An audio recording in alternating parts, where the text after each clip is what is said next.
សិលជាប្រដាប់យ៉ាងវិសេសសិលៀ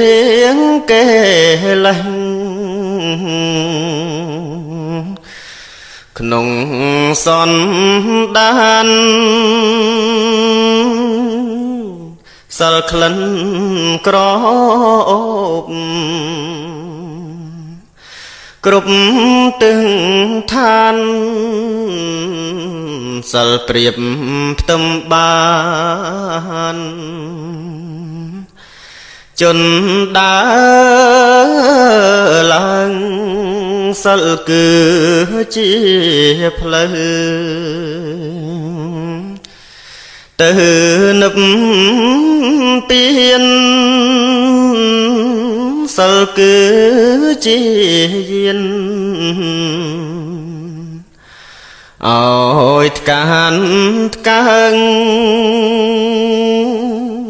សិលដុសខាត់បាប